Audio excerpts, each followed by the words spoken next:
Folks, welcome back to NiteCap. This episode is a very special one for me.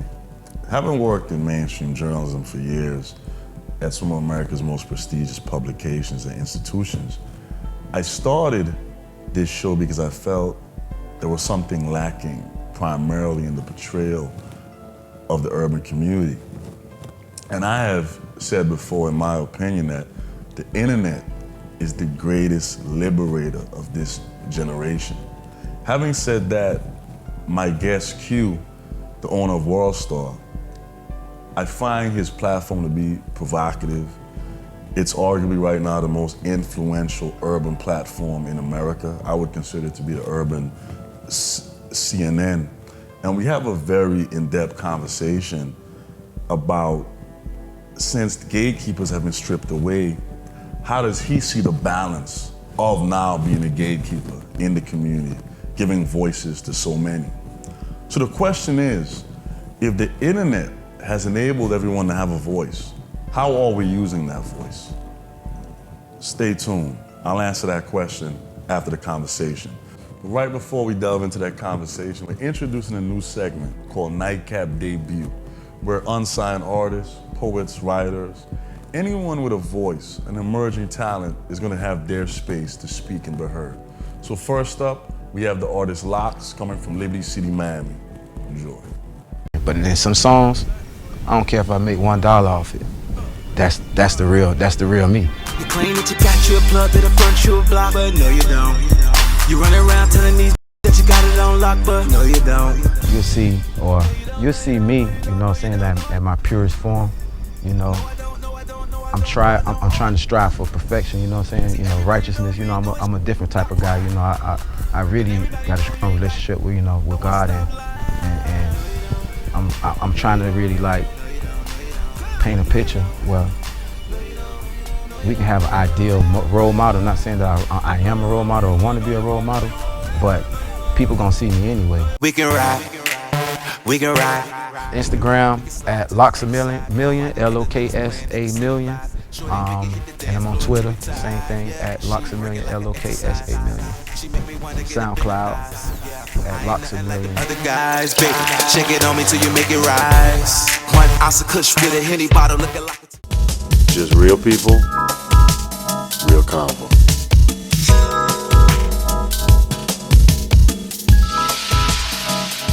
I'm Peter Bailey, and after my talk with Trina, I headed to Miami Beach to share an oceanfront nightcap with Q, the founder of Worldstar, the unassuming juggernaut of new media.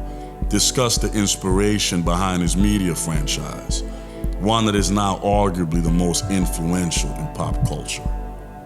Q, how you doing? Hey, what's up, man? How you doing? Man, thanks right. for letting me share your space, man. Yeah. We were talking off the cuff about gatekeepers. Yeah. And I'll tell you a little story briefly, like I told you off camera. Being a journalist in that space, Time magazines, the Newsweeks, the NBCs, I had a battle getting our voices heard. Yeah. So we filmed a conversation a couple years ago. This Worldstar site picks it up. All of a sudden, getting these emails about the conversation. I say that to say this. Worldstar has been that platform, that new age of a gatekeeper that's giving voice to these masses. Yeah. When you began, did you know it was gonna become this culture? It's culture now. Worldstar is culture now. Yeah. Were you expecting that transition? I mean, I didn't think it would be like this impactful to the communities. I knew what we were doing was going to be something that is going to change media as far as, you know, entertainment-wise, because I know that, you know, entertainment is going to be. I looked at Sirius radio and XM, FM radio, FM AM, analog. I knew that with the entertainment now shifting over to more digital. Yeah. I feel like the digital space is a wide open gap for outlets for different artists and entertainment as a whole. Because I felt like a lot of TV shows were, you know, a lot of filter, a lot of censorship, which I didn't want that. It's not authentic. Yeah, exactly. So, enter Worldstar. Enter this very provocative space. Yeah. That's a mix of a lot of things. And quite honestly, Q, when I first saw the site, I'm like, I see a lot of this rationness. I see a different mix of things. And I'll be honest with you. At first I said, yo, this is like demonizing the culture. Yeah. But then something hit me that this stuff has been probably going on all the time. Yep. We just weren't aware. Exactly. And that was part of growing up for me. I mean, I had fights. I went to school in Brooklyn from Queens. No school in Queens wanted me, so I know last day of school we had like rumbles and fights. Like rumbles and fights been going on for so long, and people tend to think that Worldstar created fights, you know what I'm saying? And the thing is that... Yeah, I wanted to ask you that because what if some people feel, well, I'm going to go do some ratchet stuff to get on Worldstar?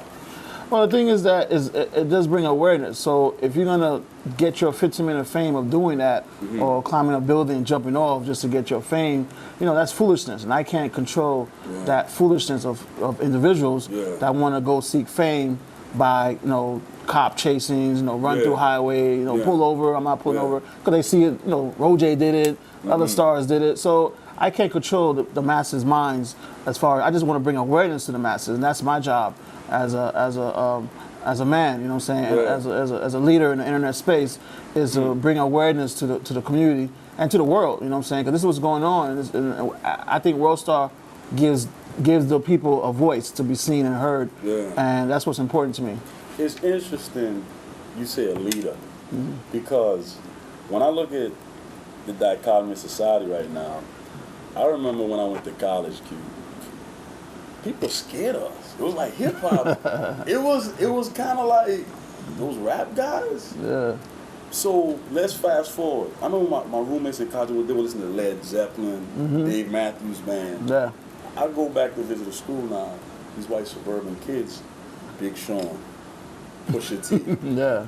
Say, what is going on? So it's very fascinating to see our reach. Worldstar, when you guys expose artists, is there a criteria, or it's look, I'm going to give you a fair democratic process to be discovered? Yeah, I feel like give it a good fair balance to the whole to the artists out there to have that long reach to reach the masses out there that's looking to your fans. You know, your fans that looking for artists to bring that light to them and give that inspiration. And a lot of these artists, it's hard for them to be seen and heard. Growing up for myself as well, is when the radio is playing politics with the labels, and MTV, BET were just looking for videos where who give them the bigger check to play. So a lot of these artists that's well known in their communities haven't reached to the masses. And with Worldstar Hip Hop, we give that platform for anyone that have talent. You will be noticed, and that's what I try to teach everyone, is that to make a small investment in yourself. And put your video out, either the Worldstar or any other top site that could like pretty much put a spotlight on your music video, and see what happens, because that's what we have to know, that today's technology give us the control now to lead where we want. You now have the control to be seen and heard without spending so much money and knocking on radio stations and begging DJs. Now you can just go ahead and put a small investment and you're right on Worldstar. It's kind of like we're not the architects of our own stories. Yeah. But in all honesty, Q, with your ascension, there's going to be a descension of the established platforms. Exactly. How do you stand on this island where, let's be honest, some guy at CNN that went to all his years of Columbia journalism school, and it's he has the I'm Bill from so and so. You're now that relevant space. How do you deal with that resentment? Because there is some. Well, I know in my heart I'm doing what's right and what's good for the people. I feel like people need to get to be seen and heard, and not just get that sugarcoat, dirt under the rug type entertainment, which is what we see a lot today. I feel like you have the remote control to watch what you want. And if there's something going on in the communities, I have to put it out there. So I don't feel like a lot of these journalists that you talked about, they work for someone else. You know what I'm saying? They work for the man that's going to tell them what to put, what not to put. And with me, I don't work for nobody. I work for myself, and I write my own checks. So I can control what I want to put up, And I think that's important to have, as important for me as a media in this business is to not sugarcoat what's going on in these communities. And yeah, it may be ugly, it may be good, it may be bad, but the thing is that this is our community, and you hate it or love it, this is what goes on in your towns. It's interesting you say that. I'll tell you a short person story, because I guess, I was in NiteCap, these very organic conversations. Yeah. To speak exactly what you're saying, I was writing for a newspaper, I won't say the newspaper, but I was fighting for a story on prostate cancer. Yeah. There was a elderly gentleman, a black family, and they gave me unprecedented access to profile him on his deathbed. So the story begins with him alive and ends with him dead. Wow. And the whole gist of the story was to show, the lack of access to health care for many African Americans. I wake up the next morning, the story was buried in like the B section of the paper. On the cover of the paper was a story about the new craze of stealing iPod earphones. Why? Because my white suburban editor's son got his iPhone stolen. Wow. I say that to say that that's the truth that you're talking about. We were speaking about media. Yeah. And why do you think the numbers, the representation of us owning that space is just not there? I think we tend to look for, more flashy, more limelight, more fame, and we need to seek more power. You know what I'm saying? Black people, we're very intelligent. We had to suck for a lot growing up, and I felt like, me being Haitian, our country was one of the first to have, stand up. Independence, Yeah. two levels shore, and Yeah, it's in my blood. To stand up and fight for what I believe in, and F what anyone else says, you know what I'm saying? And I feel like black people especially, we're very strong, and we have so much power that we don't even know that we have that much power. And as soon you start believing that, I think we can definitely be more in control of our destination. And we just need more black people to not seek fame and butter. Yeah, the butter, you know what I'm saying? You got to go out and seek power, and that's how you got to do it. And I think that's what, we use that same mentality in the hood that help us escape it. A lot of us escape it. Use that same mentality in a higher scale, bigger scale to step up and gain power, you know what I'm saying? And there's ways to do it now, especially with technology today. Yeah. Q, there's always been in America a separation between blacks who are still in the inner city struggling and blacks who have felt, I call it the corner office. Yep. Worldstar is giving voice to the inner city masses.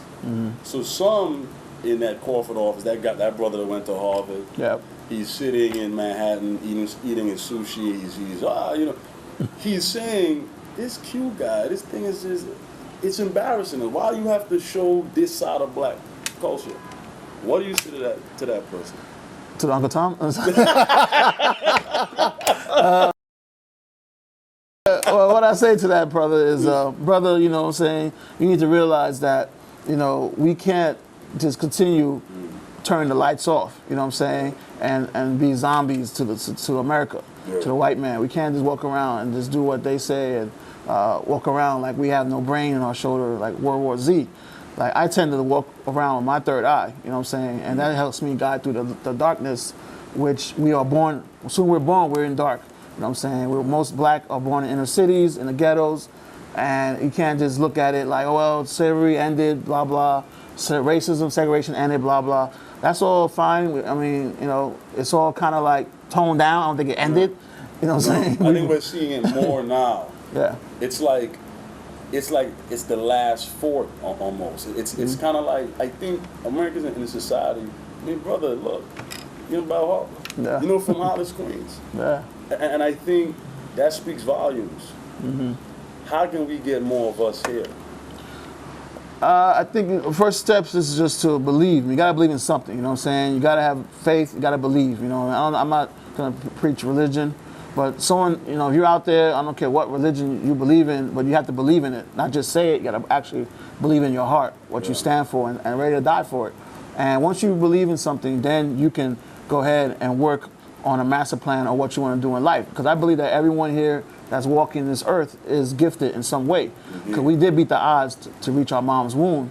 You know what I'm saying? That's a big swim. You know what I'm saying? And we all special and unique in our own way. Just that you have to believe in it and find your gift and your talent, and then reach for the stars.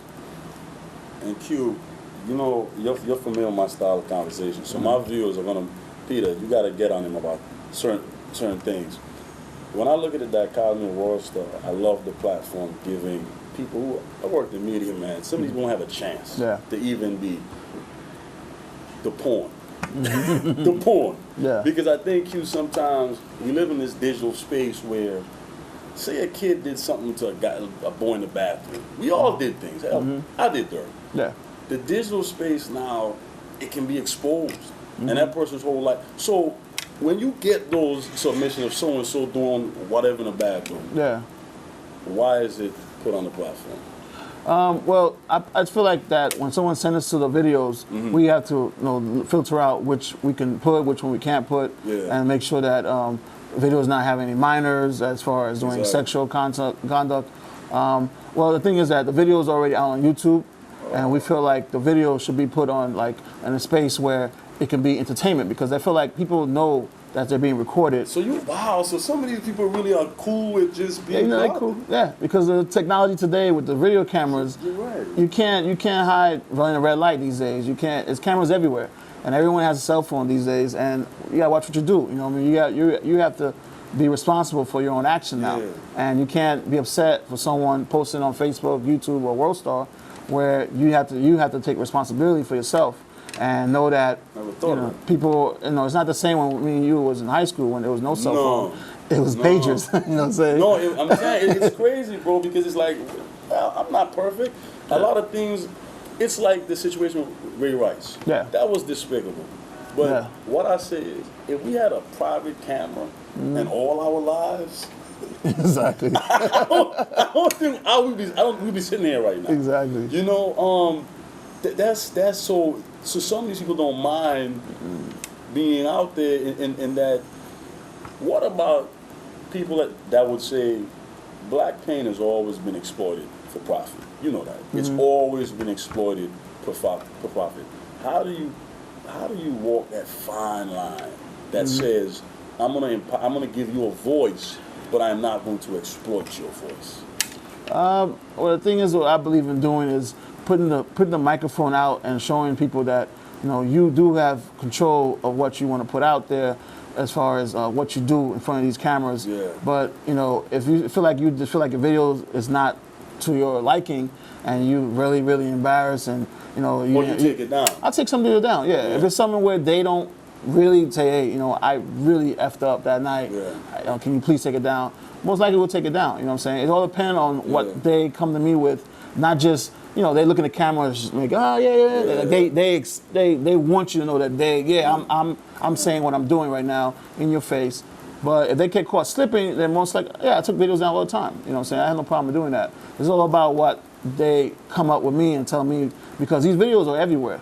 You know what I'm saying? They look at me, but I know we're at a bigger scale with the company, but these videos are recorded and posted on all networks and all channels on the internet space. So I'm the one that's gonna say, you know what? If you come talk to us privately and say, hey, I messed up. Can you please take it down?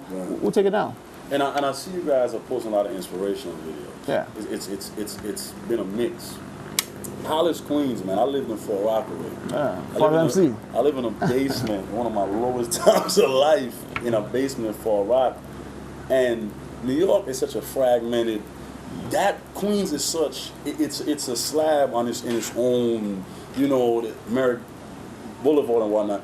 How did Hollis influence your body of work right now? My inspiration was Russell Simmons, man. Like Russell was, I remember just watching him. He was a great hustler. He always in and out, and he lived in like 204th. I live on 208th, and up my block was Salt from Salt and Pepper. She lived like 2 blocks north from me. You know what I'm saying? I just knew where I was living at is a lot of inspiration. A lot of people did it. You know what I'm saying? I thank God for hip hop and our music, our own music being born in the late 70s to to be where we're at today. You know what I'm saying? I never thought hip hop would gone this far. You know, it's really, I watched it grow. You know what I'm saying? And it's a blessing to be in New York watching it, because I remember a long time ago, you know, the Beat Street days and the breaking, the popping. You know, those days where I'm like, wow, this culture is gonna go very far. We are setting society right now. Yeah. We are setting the tone. We're setting what people feel is important and feel is valuable. Yep. The movie you guys are doing, Yeah. what was that? How did that? I mean, I'm sure how it came together, Yeah. but you seem to be a very independently driven guy. Mm-hmm. People who build things from the scratch, Yep. adapting and changing and adjusting to a conglomerate is hard. Yeah. How will you keep the authenticity when those guys at the table? We want this to be kind of funny, Q. We want you to. That's funny you bring it up, because Yeah. they first approached me about doing a movie, and they wanted to make it like some ratchet, like Waffle House fighting, you know, some stuff that you see that we're typical making in Hollywood. And I'm like, you know what? I don't want no typical movie that you see at the theaters, showing black people just being ratchet and just doing what, you know, we do that a lot, but you know what? So the white, so the Asian, so everybody. So I don't like being just categorized as just that. So I said no to a lot of writers, a lot of directors. And then one particular writer, Ian, came with a great script about, you know, something that I always felt in my heart and real passionate about is those 80s films where they have a good storyline showing like loyalty, you know, love, then, you know, breakup, then makeup, you know what I'm saying, a good ending, you know what I'm saying? And I felt like this movie that he wrote was the one, you know. It's about two best friends growing up in New York and just having that one last night before one gets shipped out the next day. So it's a good John Hughes type of movie flick, which I think is gonna reach out to the young people and to the old.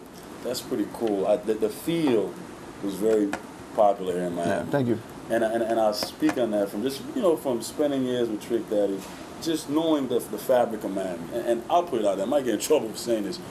Miami's not big on supporting anything on the other side of the bridge. Yeah. It's just a city not well-rounded in the voices coming from Liberty City, coming from Ghouls, coming from Opalaka. You featured guys that are making a lot of noise in this time. Yeah. That wouldn't really be on MTV. Yep. Where do you see that going? Because I see these chapters. It's almost like Chicago, in Miami, and it's almost chapters, and it's a book, and it's kind of it's more than just artistry. It's kind of telling the struggle. It's like the feel is like a canvas that's showing the struggles of the characters of the artists. But when I saw the feel, Urban Pain is actually more is actually a story character. Was that very important to you to show the layers of, because a lot of times, Q, we're just caricatures. A lot of times you get a guy screaming on the mic, oh, I'm hood, I'm this, I'm that, but you try to humanize it. Yeah. Well, I mean, with the field, you know, especially the one in Miami, it was heartfelt for me. Yeah. You know, 'cause I come to the city a lot, you know what I'm saying? My family still live out here north of Miami. So, you know, and I'm Haitian, so Little Haiti's not too far from South Beach. I noticed that, you know, when I come to Miami, I'm at Bay Harbor, I'm at, you know, South Beach hanging out. You know, I don't really do much crossing over to the other side, which soon you cross over the South Beach Bridge, you know, you're gonna hit Opalaka, Carol City, Little Haiti, Little Havana. You know, it's just, it's really upsetting to me to see that, you know, you have this luxury of where we're at right now, and then 10 minutes away, you're in, like, you know, war zone, you know what I'm saying, ground zero. And I feel like, you know, that separation is so far, that gap is so. Have you ever seen, I've seen any other place in America? I don't know, would you agree? I mean, I agree, because, I mean, you look at, you see paradise, you know what I'm saying? It's paradise. It's like diamond. It's like a diamond you can't touch. It's like a cat in Liberty City. He's seeing his diamond is dangling, and he can't touch it. Yeah, because harassment I notice a lot when they come crossover here. Police harassment is big out here. No, it's crazy. So that's one of the reasons why I was so amped up to agree with the director, Manon Levette, producer Marquise Daisy, and to do that documentary in Miami next after Chicago, which was also very impactful because nicknamed Chirac. where a lot of shootings was going on just for no reason. You know what I'm saying? What do you think is causing that out there? I think their voice not being heard. You know what I'm saying? I think like I think they want to live. Who doesn't want to live? I just feel like if the community leaders there can stop pointing fingers and start doing more action, you know, we'll see change. You know what I'm saying? I think a lot of people like to blame me, blame this, blame that, blame music, blame Worldstar, but they don't do nothing about it. Like, I'm the only one doing it. You know what I'm saying? Like, I feel like, you know, instead of the community leaders point at me, I just take that finger, put up their ass first, and then I go show my way by going to these cities and talking to them and letting their story be heard and seen, which could bring awareness and make them feel like, you know what, make them feel good at night. Like, at least, you know, I don't know my vote counted, but at least I got to say what I wanted, like going out and vote. Like, man, your vote counts. You know what I'm saying? It doesn't, just because you didn't get your right vote, you still feel good about yourself that your voice been heard, you did your job. Now let's see what happens. And these things reached out big time. Very fascinating. You talk about community leaders. What I've seen is a generational disconnect. Ferguson, I see Jesse and Sharpton, these guys going out there. And all respect to our leaders. But I think the community is saying, what are you people really doing? Like what are you people really doing? It's funny, Q, if you really think about it, if change was to happen, do you understand how much of an overhaul this would be? Mm-hmm. Like if these people in Chicago, in Liberty City, really a change would happen, maybe I get in trouble for saying certain things. America needs an underclass for capitalism to thrive. Yeah. So if these people are really empowered, do you understand how many people's lives would be uprooted? Like a whole system would have to overhaul. Yeah. But you're saying, screw that, I'm gonna keep burning this fire. Yeah, because I think a lot of these community leaders are like more like that promoter, like Don King. Yeah. Soon the winter comes, like, hey, we did it. Like, you didn't do exactly. You know what I'm saying? I think action speaks louder than words. I always say that in the beginning. And I like to show with my action, and you know, I have the power, and being one of the leaders in the internet space, I'm gonna show that and do what I'm supposed to do. You know what I mean? That's my promise to God, that I ever make it, that I'm gonna go back to my community and help, you know, go out and do charity events, feed the homeless, back to school giveaways, and more to come. You know, I feel like it's my duty to do that, you know what I'm saying? And I want to do it. I'm not looking for any press or media or any, you know, handshake for it. How do we get these artists to challenge these artists? Because I got in an argument with them. Artists love to say they're not role models. I have an issue with that. Yeah. Trayvon Martin, there's no artist alive. Mm-hmm. You became wealthy from these people. Yeah. That's why I don't like the word fan. Mm-hmm. These people, they're paying your bills. No. So if Trayvon died, he was empowering your voice. So you kind of owe him that right, empower his. Exactly. It's unfortunate, you know, the police brutality that goes on, you know, way before Rodney King, way before, you know, the freedom marchers and Mississippi and all that. I think like we as a people need to realize that it's not going away. And with the technology we have today, always put a camera out, record a conversation. Yeah. Like I'm always recording, you know what I'm saying? If I hear something suspected, I'm gonna record it because I feel like, you know, then it's gonna be cat and mouse, he say, she say. I'd rather play hammer and nail, you know what I'm saying? Shut critters up. Yeah. And that's what I play, hammer and nail. I don't play cat and mouse, he say, she say. Because everyone say, oh, I didn't do that, the police. You know, they say, oh, he reached out for a gun. Well, the camera shows that he had his hand up. So it's always good to record, and if you feel any suspicious with anything, you know, you have the power to record and find ways to get some kind of evidence, strong enough evidence, because it's going to be his words against yours, and you got to understand that you are the minority, and you're, you know, and you have to realize you got to outsmart the fox. You said before, no school wanted you. Why? Well, it was I went to inner city schools, you know, it was very overpopulated. Yeah. I felt like the teacher didn't have control of the classroom. Yeah. And, you know, it hurts when there's no father in the house or no father present, you know, to say, hey, you know, get your school studies and bust your ass. You know, I had no one. He dipped out weight when I was little, so I never had a father. My mom had 4 kids and I do several jobs. Yeah. So, you know, she's busy, so I had no guidance, nobody to really motivate me to do this, do that. Yeah. So the schools were just too overpopulated, and it was just it didn't sit right. So my grades was always kind of bad, and you know, they didn't. No school wanted me locally. There's always a turn in everybody's life. And I've been through some dark moments. There's always a turn. And I think my turn came when you get in a situation sometimes, bro, where life is so hard where you're too scared, you don't want to kill yourself. Yeah. But you don't really, it's hard being here.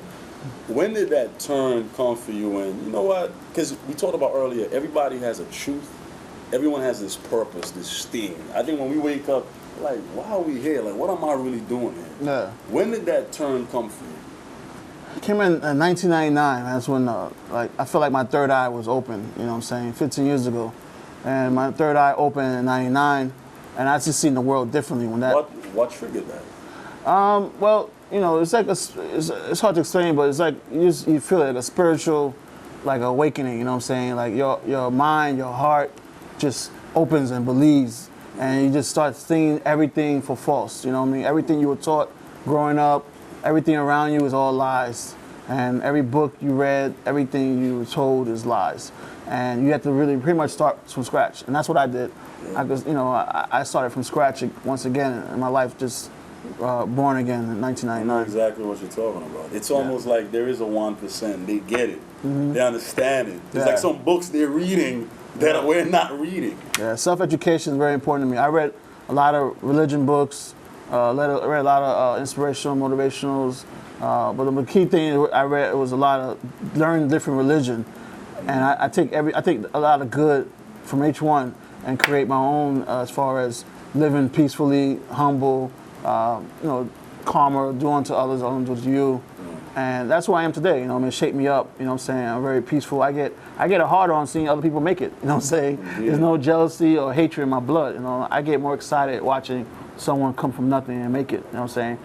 Q, a lot of people felt that conversation with me and Boosie about when he said African Americans are the worst race or whatever. I think if people really absorb and listen, because look, this is what I think we're the worst to each other. I would argue that we are the worst to each other.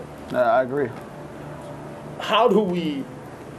I'm telling you, we were in a restaurant the other day, and it's almost like, even with that conversation, we're so wired to negative. You remember growing up in the hood, man, and if a guy wanted to fight you, it doesn't matter what you did. He was gonna find a reason to fight you. Exactly. You been playing ball, man. You fouled me, nah, bop. Yep.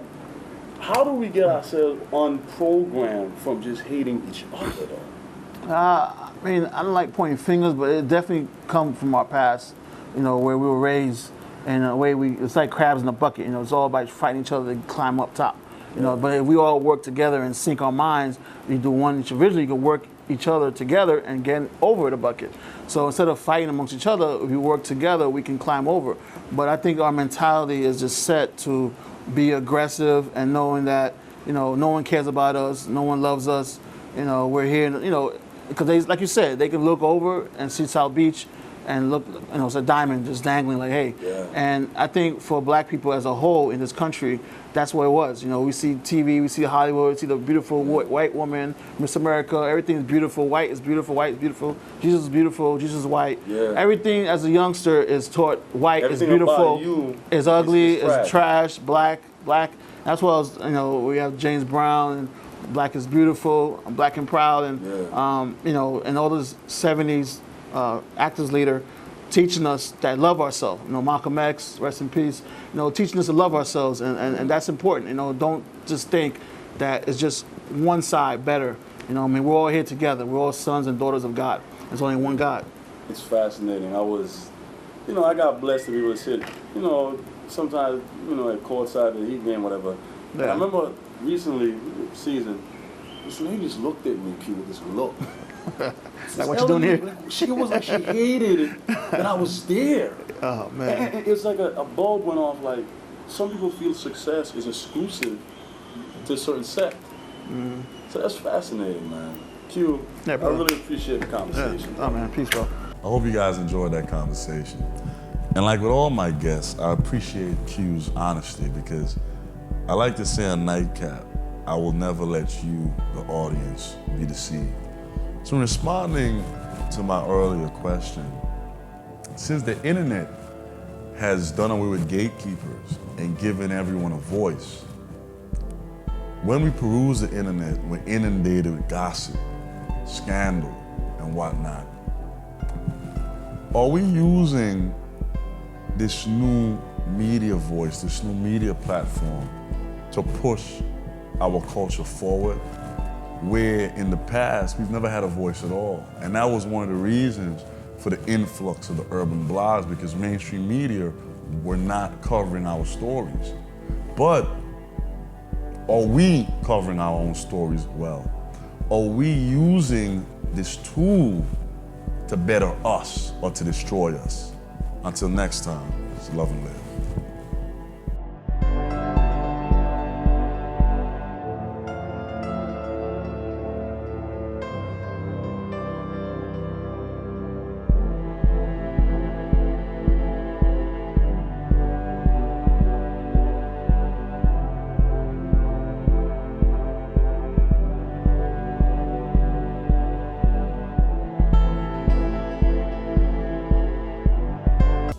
Just real people, real convo.